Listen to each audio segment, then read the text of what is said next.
राधे राधे दोस्तों, आपका फिर से स्वागत है मेरे YouTube चैनल राधे श्याम में। आज हम आपको मृत्यु की पराजय, ये एक नई किताब है, नया एक ग्रंथ है, उसको सुनाएंगे जिसमें आप नई नई चीज़ें सीखेंगे।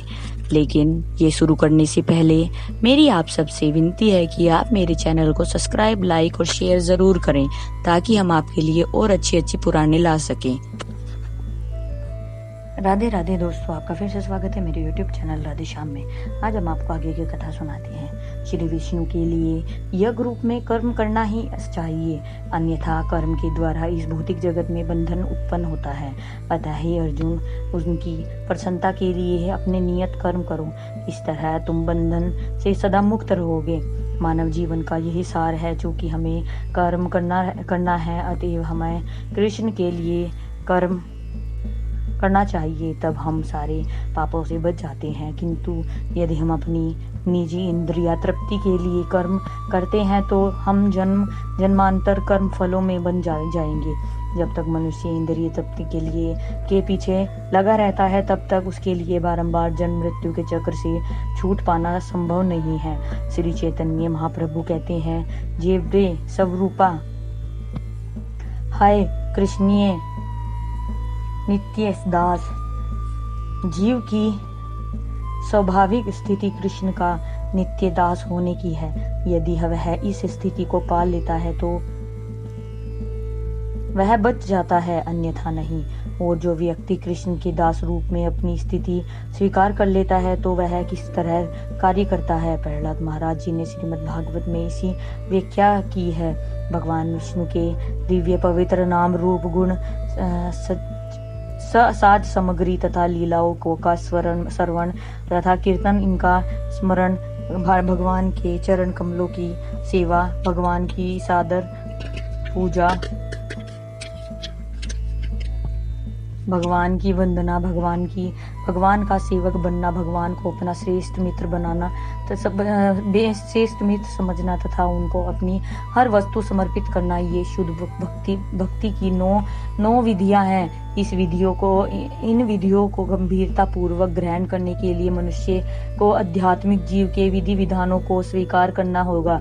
ये है मांस, अवैध, मैथुन, नशा तथा जुआ। इन चारों का निषेध तब तक हरे कृष्ण महामंत्र का कीर्तन करने के आदेश को स्वीकार कर पाएंगे और उपयुक्त 9 विधियों में से किसी न किसी के द्वारा भगवान की सेवा का सदा लगा रहेगा। यदि हम इस आदेश को स्वीकार करते हैं तो हमारा जीवन आध्यात्मिक तथा भौतिक रीति से सफल रहेगा, अन्यथा हमें इंद्रिय तृप्ति में लिप्त रहेंगे। पाप कर्म करने, कुकरों सुकरों की तरह कष्ट भोगने और बारंबार जन्म, बुढ़ापा, रोग और मृत्यु को सहने में ही संतुष्ट होना पड़ेगा।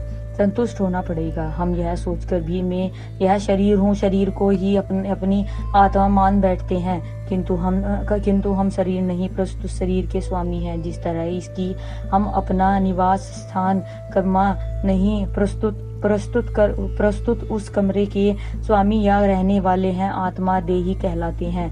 वह जो शरीर का स्वामी है, जब हम अपने शरीर का अध्ययन करते हैं तो कहते हैं, यह मेरा हाथ है, यह मेरा पाँव है। हम यह नहीं कहते कि मैं यह पाँव हूँ, मैं यह हाथ हूँ। इतने पर भी यह भ्रम बना हुआ है कि हम शरीर हैं और यह शरीर आत्मा के वाहन के अतिरिक्त कुछ भी नहीं है। कभी कभी कोई नवीन मोटर कार दुर्घटनाग्रस्त हो जाती है और चालक हानि के बोध से अभिभूत होकर भूल जाता है कि वह मोटर कार नहीं है। यह अहंकार या स्वामित्व की मिथ्या धारणा का प्रभाव है, जो कि हम अज्ञान से परछत्र हैं। अतएव हम भूल जा चुके हैं कि इसके पूर्व हमारा शरीर कौन सा था। यहाँ तक कि इस जीव के जीवन में भी हमें यह स्मरण नहीं रह पाता कि हम अपनी माता की गोद में कभी शिशु थे।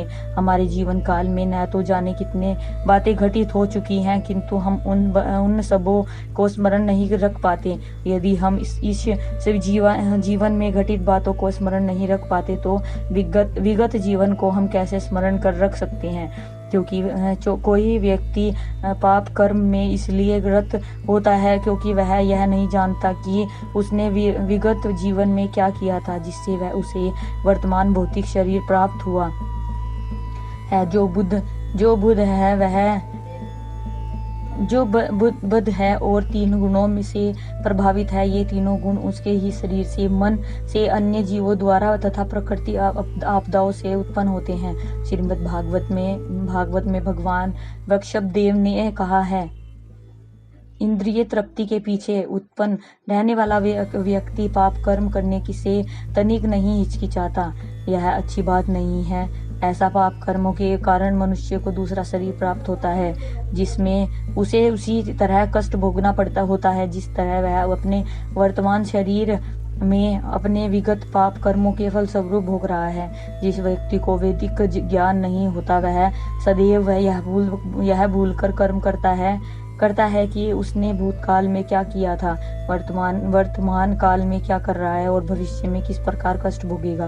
वह पूर्ववर्त अंधकार में रहता है। इसलिए वैदिक आदेश अहंकार में मत रहो, प्रकाश में जाने का प्रयास करो। यह प्रकाश वैदिक ज्ञान है जिसे मनुष्य तभी समझ सकता है जब वह सतोगुण को प्राप्त हो या फिर गुरु तथा भगवान की भक्ति में लगने से सतोगुण को पार कर जाए। भगवान तथा गुरु की सेवा से किस तरह वैदिक ज्ञान प्राप्त होता है इसका वर्णन श्वेतात् उपनिषद में वर्णित है। जो महात्मा भगवान तथा गुरु दोनों की निश्चित श्रद्धा रखते हैं उन्हें वैदिक ज्ञान का सारा सार स्वतः प्रकट हो जाता है। वेदों का आदेश है मनुष्य को चाहिए कि गुरु के पास जाए जिसे वेदों का पूर्ण ज्ञान होता है और जो भगवत भक्त बनने के लिए उनके द्वारा निर्देशित हो, तभी वेदों का ज्ञान प्रकट होगा। जब वैदिक ज्ञान प्रकट हो जाता है तो उसे भौतिक प्रकृति के अंधकार में रहने की आवश्यकता नहीं पड़ती। जीव प्रकृति के गुणों सतो रजो और तमो गुणों के सहचार्य के अनुसार विशेष प्रकार का शरीर प्राप्त करता है। सतोगुण के सात्रिध्य में रहने वाले व्यक्ति का उदाहरण एक योग्य ब्राह्मण है। ऐसा ब्राह्मण भूत, वर्तमान तथा भविष्य का ज्ञाता होता है क्योंकि वह वैदिक वाङ्मय का अध्ययन करता है और शास्त्र के नेत्रों से देखता है। वह यह समझ सकता है कि उसका विगत जीवन कैसा था, वह वर्तमान शरीर में क्यों है और वह माया के बंधन से कैसे मोक्ष पा सकता है जिससे उसे दूसरा भौतिक शरीर ग्रहण न करना पड़े। यह सब तभी संभव है जब वह सतोगुण को प्राप्त हो। किंतु सामान्यता या इस भौतिक जगत में जीव रजो तथा तमो गुणों में डूबे रहते हैं। आज की कथा में समाप्त करते हैं। आगे की कथा को कल सुनाएंगे। राधे राधे। अगर आपको मेरी वीडियो अच्छी लगी तो बेल आइकन दबाना ना भूलें ताकि आपको मेरे आने वाली वीडियोस का नोटिफिकेशन मिलता रहे। धन्यवाद। ओम नमः शिवाय।